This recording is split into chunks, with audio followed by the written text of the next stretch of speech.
جس نے اپنے کتے کا نام تمہارے نام پر رکھا ہے، جسے تم سے تعلق رکھنے والے ہر شخص سے خدا واسطے کا بیر ہو جاتا ہے، جو چوڑے چمار کو تم سے بہتر جانتی ہے۔ تمہاری نفرت کی وجہ سے وہ اپنی تایا کو اپنانے کو تیار نہیں، جس کے نزدیک تمہاری ہار اطمینان اور خوشی کا باعث ہے، جو تمہیں نقصان پہنچانے کے لیے غیر مرد سے مدد مانگنے کو بھی معیوب نہیں جانتی۔ جانے کتنی دیر وہ انہی الجھی ہوئی سوچوں میں کھویا رہا۔ اچانک اس کی سماعتوں میں نیہا کی درد بھری کرا پڑی۔ اس نے ایک دم اپنا چہرہ سلیپنگ بیگ سے نکالا، مگر اسے کچھ دکھائی نہ دیا کہ رات کا اندھیرا پھیل چکا تھا۔ اسی وقت دوبارہ نیہا کی سسکی اس کے کانوں میں پڑی۔ کیا ہوا؟ اپنی بےتاب آواز پر وہ خود ششدر رہ گیا تھا۔ آنکھیں درد کر رہی ہیں، وہ کراتے ہوئے بولی۔ منع جو کیا تھا کہ چشمے مت اتارو، نہ چاہتے ہوئے بھی اس کا لہجہ سخت ہو گیا تھا۔ مجھے کیا پتا تھا، اف، بہت درد ہو رہا ہے۔ اس مرتبہ اس کی رونی آواز سن کر صبان کے ہونٹوں پر مسکراہٹ پھیل گئی تھی۔ اچھا، ٹسوے بہانے کی ضرورت نہیں، کرتا ہوں کچھ۔ سلیپنگ بیگ سے باہر نکل کر اس نے اپنے بیگ کی جیب سے ٹارچ نکال کر جلائی اور بیگ کی دوسری جیب میں پڑی دوائیاں نکالنے لگا۔ کو پیمائی کے لیے جانے والے ابتدائی طبی امداد کے لیے چند دوائیاں لازماً ساتھ رکھتے ہیں۔ جو بندہ پہلی بار برف کے اوپر چلتے وقت چشمہ نہ پہنے، اس کی آنکھوں میں لازماً درد ہوتا ہے۔ خود اس پر بھی یہ وقت گزر چکا تھا، اس لیے وہ آنکھوں کے بہت اچھے ڈراپس اپنے پاس رکھا کرتا تھا۔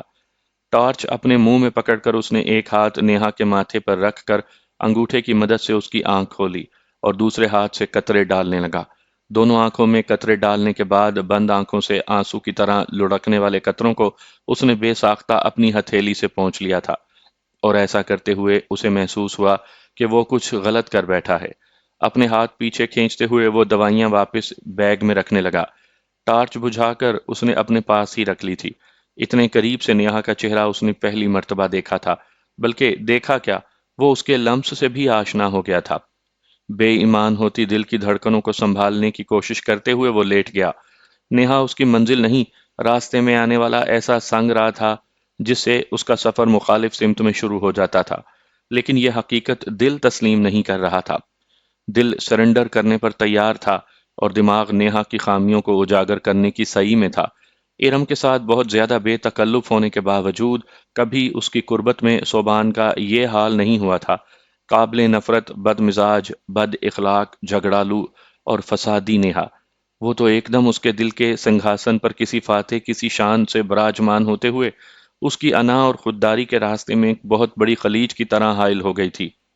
صوبان میاں، خود کو سنبھالو، یہ نہ ہو بہت زیادہ بے عزت ہو جاؤ۔ وہ تمہیں اچھی لگنے لگی ہے تو اس کا مطلب یہ نہیں کہ تم بھی اسے پسند آ گئے ہو۔ اس کے آپ جناب پر نہ جاؤ، یہ صرف وقتی طور پر تمہاری ہمدردی جیتنے کے لیے ہے، ورنہ یہ وہی نیہا ہے جس نے کلاس میں تم سے کئی گنا خوبصورت لڑکوں کو بھی کبھی گھاس نہیں ڈالی، اور جسے تم کئی بار آزما چکے ہو، جبکہ آزمائے ہوں کو آزمانا نری بے وقوفی ہی تو ہوتی ہے۔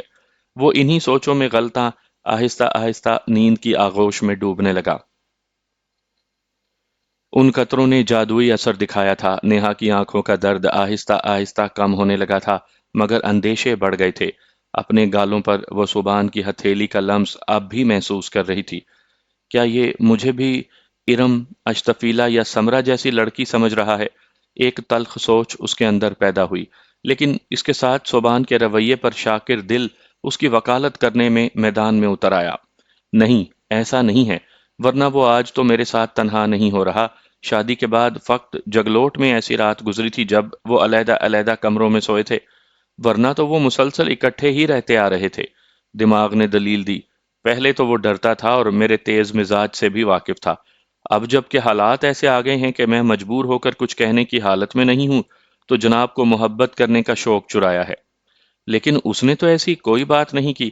یقیناً اس کی ہمدردی کے پس پردہ مجھے خیریت سے گھر پہنچانے کی صحیح کرنا ہے، اور یہ کوئی ایسی بات نہیں تھی جس کی پاداش میں اسے متون کیا جا سکتا۔ وہ دیر تک جاگتی رہی، آنکھوں کی تکلیف تو ختم ہو گئی تھی، مگر اس نے اتنی زیادہ جسمانی مشقت پہلے کبھی نہیں اٹھائی تھی، اور اس وقت اس کے جسم کا جوڑ جوڑ درد کر رہا تھا۔ کافی دیر کی ذہنی ورزش کے بعد اسے نیند آئی، لیکن اس حالت میں بھی مختلف قسم کے خیالات خوابوں کی صورت میں اس کے دماغ پر حاوی رہے۔ پہلے صبحان اسے دلہا کی صورت میں نظر آیا، پھر منظر بدلا اور وہ ہاتھ میں پستول تھامے اس پر گولی چلا رہا تھا۔ ایک منظر اس نے یہ بھی دیکھا کہ وہ اسے گلے سے پکڑ کر برف پر گھسیٹ رہا تھا۔ اس کے جسم سے خون بہنے لگا۔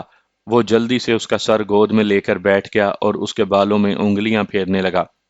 تکلیف ہو رہی ہے؟ اس نے محبت بھرے لہجے میں پوچھا۔ اس نے رونی صورت بناتے ہوئے اسبات میں سر ہلا دیا۔ اچھا چلو میں تمہیں اٹھا لیتا ہوں۔ وہ اسے دونوں ہاتھوں میں اٹھا کر چل پڑا۔ نیہا نے اپنے بازو اس کے گلے میں حائل کر دیے تھے۔ چلتے ہوئے اسے ٹھوکر لگی اور نیہا اس کے ہاتھ سے چھوٹ کر نیچے گرنے لگی۔ اس نے خود کو چوٹ سے بچانے کے لیے ایک دم اپنے ہاتھ نیچے کیے اور ایک دم اس کی آنکھ کھل گئی۔ اس کے بعد اسے نیند نہ آ سکی۔ سلیپنگ بیگ سے سر نکالنے پر اسے خیمے میں اندھیرا ہی اندھیرا نظر آیا۔ خیمے کے کپڑے کی پھڑ پھڑاہٹ سے واضح ہو رہا تھا کہ ہوا اسی طرح تیز رفتاری سے چل رہی ہے۔ اسی وقت اسے فطری تقاضے نے باہر جانے پر اکسایا، لیکن سخت اندھیرا، سردی اور پھر خوف، وہ سلیپنگ بیگ سے نکلنے کی ہمت نہ کر سکی۔ انسان فطرتاً کمزور ہے۔ وہ بھی زیادہ دیر خود کو نہ روک سکی۔ آخر مجبور ہو کر اس نے صوبان کو آواز دے دی، آپ جاگ رہے ہیں؟ صوبان کی طرف سے کوئی جواب نہ پا کر اس نے لمحہ بھر انتظار کیا اور پھر دوبارہ بولی، بات سنیں۔ صوبان کی نیند میں ڈوبی آواز آئی، میں نے باہر جانا ہے، وہ گڑبڑاتے ہوئے بولی۔ اسے یقین تھا کہ وہ غصہ کرے گا، اسے ڈانٹے گا، لیکن اس کے ساتھ باہر ضرور آ جائے گا۔ لیکن اس کے گمان سے برعکس اس کی نرم آواز نیہا کی سماعتوں میں گونجی، گرم ٹوپی اوڑھ لو اور اپنی شال چہرے کے گرد اچھی طرح لپیٹ لو، چلو میں بھی ساتھ چلتا ہوں۔ سلیپنگ بیگ سے باہر نکل کر اس نے ٹارچ جلائی اور خود بھی باہر نکلنے کے لیے تیار ہونے لگا۔ اس کا جی چاہا کہ پوچھے تم اتنی ہمدرد کیوں بن گئے ہو، لیکن وہ اپنے اندر اتنی ہمت پیدا نہ کر سکی اور سلیپنگ بیگ سے نکل کر خاموشی سے صوبان کی ہدایت پر عمل کرنے لگی۔ جانے کیوں صوبان کے انداز نے اسے پھر سے اندیشوں میں مبتلا کر دیا تھا۔ خود تیار ہو کر وہ نیہا کا جائزہ لینے لگا، یوں جیسے نیہا سے زیادہ وہ اس کی صحت کے بارے میں فکر مند ہو۔ اس کی تیاری سے مطمئن ہو کر اس نے خیمے کی زنجیر کھولی اور پہلے خود باہر نکلا۔ تیز ہوا نے اسے کپ کپا دیا تھا۔ ٹارچ کی روشنی میں بھی گز بھر دور کوئی چیز نظر نہیں آ رہی تھی۔ نیہا کے باہر نکلنے پر اس نے خیمے کی زنجیر بند کی اور پہاڑ سے نکلنے والے نالے کی طرف اشارہ کر کے بولا، اس طرف۔ اس جانب دو اطراف میں دیوار کی طرح اٹھی ہوئی دیواریں تھیں جن کی وجہ سے اتنی زیادہ ہوا نہیں لگ رہی تھی۔ وہاں خیمہ لگاتے وقت صوبان نے اس جگہ کی اچھی دیکھ بھال کر لی تھی۔ وہ اسے ساتھ لے کر اس جگہ تک پہنچا اور پھر ٹارچ اس کے حوالے کرتے ہوئے بولا، ڈرنا نہیں، میں خیمے سے باہر ہی کھڑا ہوں۔ یہ کہہ کر وہ واپس چل پڑا۔ تم ایسے تو نہیں تھے؟ نیہا نے عجیب سی نظروں سے اس کی دھندلائی پشت کو گھورتے ہوئے سوچا، کیوں مجھے کسی اور راستے کی جانب گھسیٹ رہے ہو؟ یقیناً یہ تمہاری نئی چال ہے، ورنہ تو ہمارے خاندانی تعلقات ایسے نہیں کہ ہم چاہ کر بھی ایک ہو سکیں۔ اچانک اس کے لبوں پر مسکراہٹ نمودار ہوئی اور اس نے تلخی سے سوچا، ایک ہو سکیں، واہ، میں اور صوبان ایک ہو جائیں، کمال ہی ہو جائے گا۔ ایسے دل پھینک کو دل دے کر رونا ہی مقدر بنے گا، میری توبہ۔ خود کلامی کرتے ہوئے اس نے ٹارچ کی روشنی میں بیٹھنے کے لیے مناسب جگہ تلاش کی اور ٹارچ بجھا دی۔ تھوڑی دیر بعد وہ ٹارچ جلا کر خیمے کی جانب بڑھ گئی تھی۔ صوبان اسے خیمے کی مخالف جانب کھڑا نظر آیا۔ ٹارچ کی روشنی دیکھ کر وہ اس کی طرف متوجہ ہوا۔ بوٹ جھاڑ لو، ہر وقت کنین چباتے صوبان کے لہجے سے گویا شہد ٹپک رہا تھا۔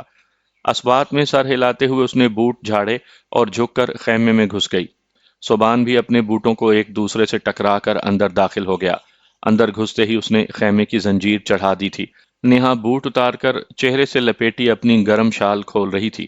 وہ اس کے انتظار میں بیٹھا رہا کہ شاید اسے کوئی ضرورت پیش آئے، مگر وہ اطمینان سے اپنی شال طے کر کے تکیے کے طور پر سر کے نیچے رکھ کر صوبان کی گرم شال بدن سے لپیٹ کر سلیپنگ بیگ کی زنجیر چڑھانے لگی۔ صوبان نے اپنے بوٹ اتارے اور ٹارچ بجھا کر سلیپنگ بیگ میں گھس گیا۔ آنکھوں کا درد کیسا ہے؟ ایک لمحے کی خاموشی کے بعد اس نے نیہا سے پوچھا۔ بہتر ہے، مختصراً کہہ کر وہ خاموش ہو گئی تھی۔ اس کے انداز کو دیکھتے ہوئے صوبان خود ملامت کرنے لگا کہ اس نے نیہا سے حال پوچھا ہی کس لیے ہے۔ اس سے تھوڑی سی ہمدردی کر کے وہ کچھ زیادہ ہی حق جتانے لگا تھا۔ خود کو سنبھالو جناب، عزت سے قیمتی کوئی چیز نہیں ہوتی اور خودداری سے بڑھ کر کوئی دولت نہیں ہوتی۔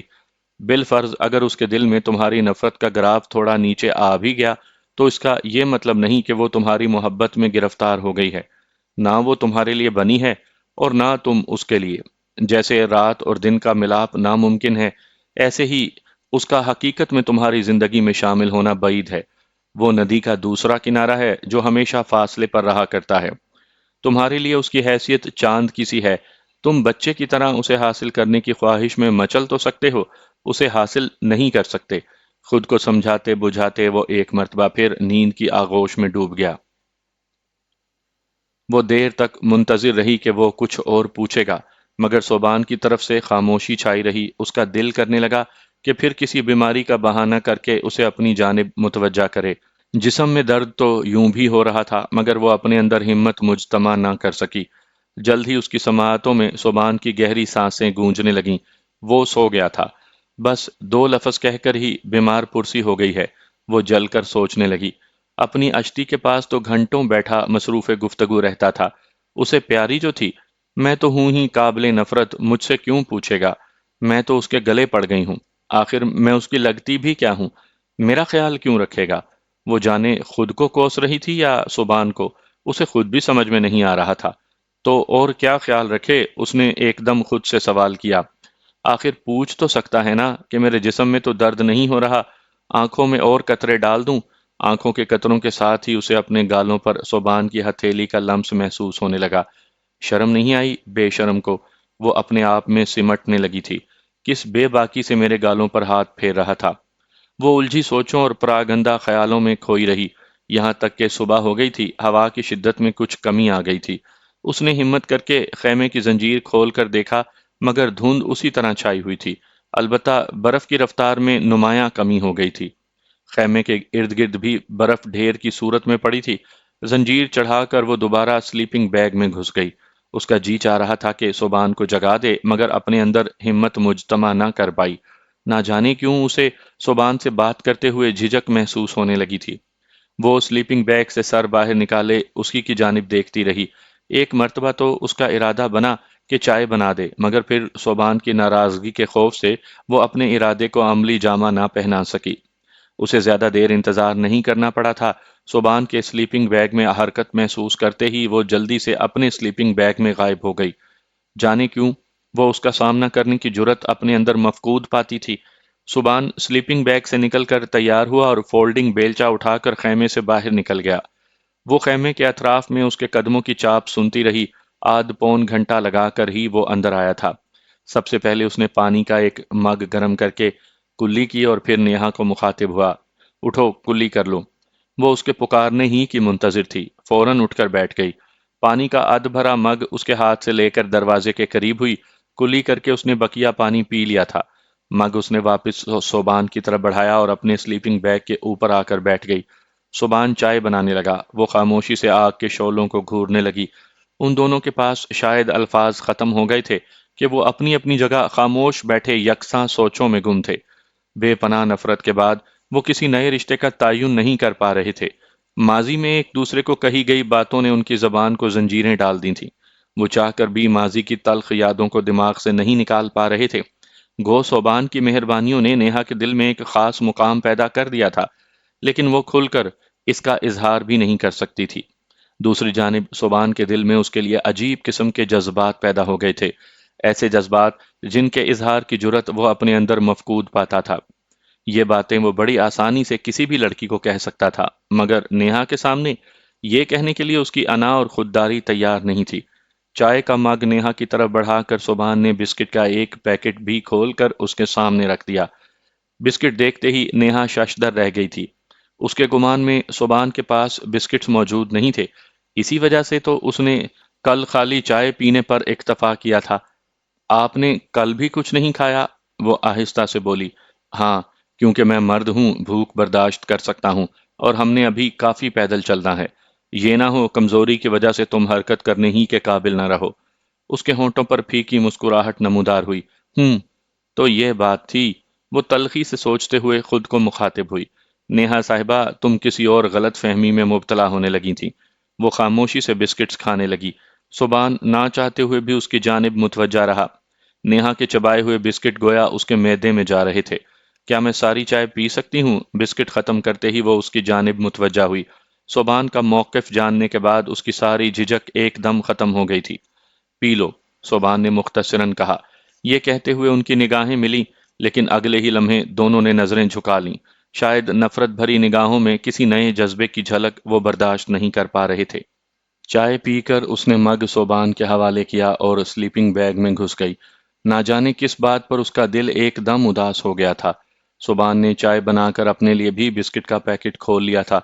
آدھا پیکٹ بسکٹ کھا کر باقی کا پیکٹ اس نے واپس بیگ میں رکھ دیا تھا۔ فی الحال وہ مکمل پیکٹ کھانے کی عیاشی نہیں کر سکتا تھا۔ باقی کا سارا دن وہ خیمے ہی میں محصور رہے تھے۔ موسم کی من مانی جاری تھی۔ شام کو ہوا کی شدت میں مزید اضافہ ہو گیا تھا۔ خیمے کا مضبوط پیراشوٹ کا کپڑا یوں پھڑ پھڑا رہا تھا کہ نیہا کو لگ رہا تھا کہ وہ انہیں ساتھ ہی اڑا کر لے جائے گا۔ شام کو چائے کے ساتھ صوبان نے آدھ کھلے پیکٹ سے 2 بسکٹ لے کر باقی نیہا کے سامنے رکھ دیے تھے، جنہیں بغیر کسی سوال اور حجت کے اس نے کھا لیا تھا۔ صبح موسم خراب تھا، ناشتے کے لیے ان کے پاس لے دے کے صوبان والے بسکٹ کے 3 پیکٹس بچے تھے۔ صوبان نے ایک پیکٹ کھول کر 2 بسکٹ خود لیے اور باقی سارے نیہا کی جانب بڑھا دیے۔ آپ آدھے تو لینا۔ نیہا نے پیکٹ پکڑنے کے لیے اپنا ہاتھ آگے نہیں بڑھایا تھا۔ مجھے یہ کافی ہیں، صوبان نے نفی میں سر ہلایا۔ نیہا نے زیادہ تکرار نہیں کی تھی۔ ناشتہ کر کے وہ اپنے اپنے سلیپنگ بیگ میں گھس گئے تھے۔ دوپہر کو غیر متوقع طور پر موسم صاف ہو گیا تھا۔ اس کے بعد وہاں ٹھہرنا بے وقوفی تھی۔ وہ دونوں تیار ہو کر خیمے سے باہر نکل آئے۔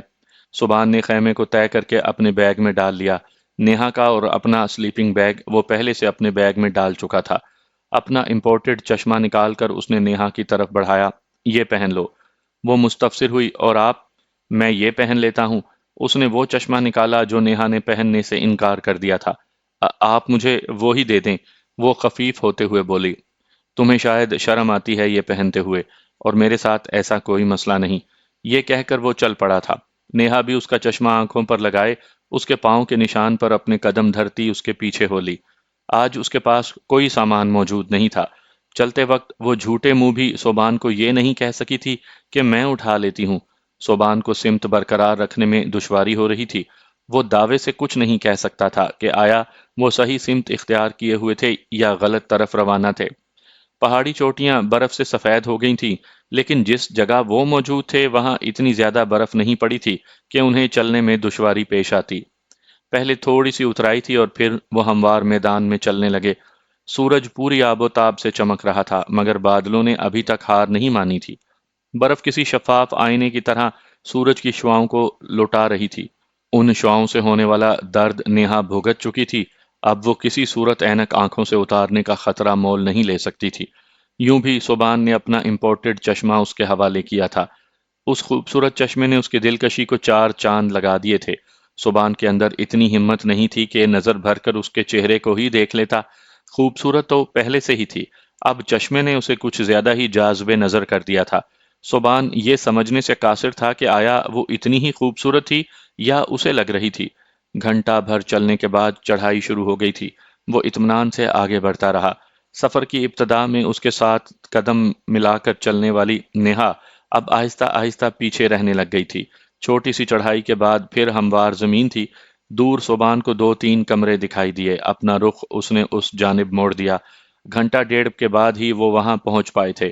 وہ دکان نما کمرے بنے ہوئے تھے جن کے دروازوں کو تالے لگے ہوئے تھے۔ ایک مرتبہ صوبان کا دل تالا توڑ کر اندر جھانکنے کا ہوا، مگر پھر اس نے ارادہ بدلتے ہوئے آگے بڑھ گیا۔ نیہا اسے سوچتا دیکھ کر وہیں ایک پتھر پر بیٹھ کر گہرے گہرے سانس لینے لگی۔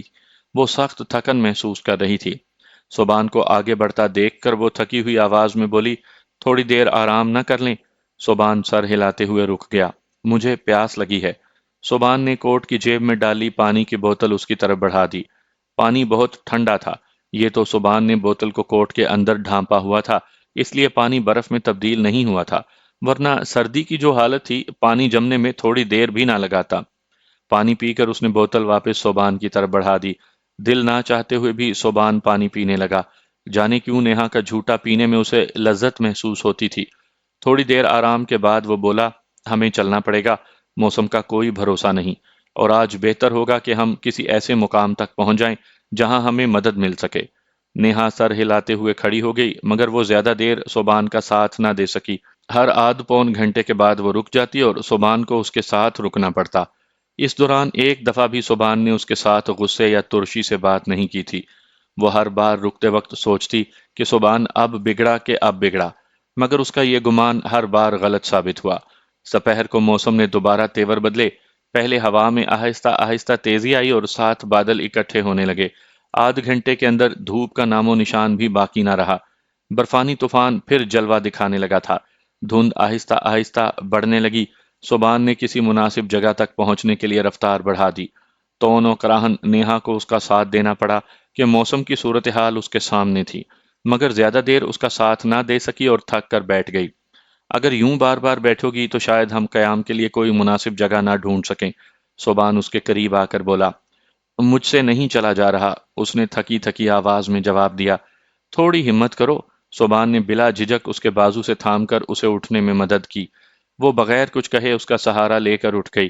اس کے ساتھ ہی اس کے دماغ میں اپنی گزشتہ بات تازہ ہوئی۔ اپنے غلیظ ہاتھ مجھ سے دور رکھو، اور وہ بے بسی سے مسکرا دی۔ اس کے خیالات سے بے خبر سبحان نے اس کے چہرے کی گرد گرم شال کو اچھی طرح لپیٹا اور دوبارہ چلنے لگا۔ نیہا کی وجہ سے اس نے اپنی رفتار بہت آہستہ رکھی تھی۔ سبحان کے پاس برفانی علاقے میں پہننے والا پار کا پجامہ موجود تھا، جبکہ نیہا عام لباس میں تھی۔ گو اس نے اپنی قمیض کے اوپر نیچے گرم سویٹر پہنی ہوئی تھی، مگر پھر بھی سردی تھی کہ برداشت سے باہر ہوتی جا رہی تھی۔ تیز ہوا گویا جسم کو چھلنی کر رہی تھی۔ وہ باقاعدہ کانپنے لگی تھی۔ اس کی حالت سبحان سے پوشیدہ نہیں تھی۔ کچھ سوچ کر وہ رکا اور اپنے پارکے کی قمیض اتار کر نیہا کو پہنانے لگا۔ سردی نے نیہا کو کچھ کہنے کے قابل نہیں چھوڑا تھا۔ وہ جھوٹے منہ بھی انکار نہ کر سکی۔ جو قمیض سبحان کی کمر تک بمشکل آتی تھی، اس نے نیہا کو رانوں تک ڈھانپ لیا تھا۔ تیز ہوا کے خلاف وہ قمیض اچھی ڈھال تھی۔ خود اس نے بیگ سے جیکٹ نکال کر پہن لی تھی کہ اس کے بغیر اس ظالم ہوا کا مقابلہ کرنا ناممکن تھا۔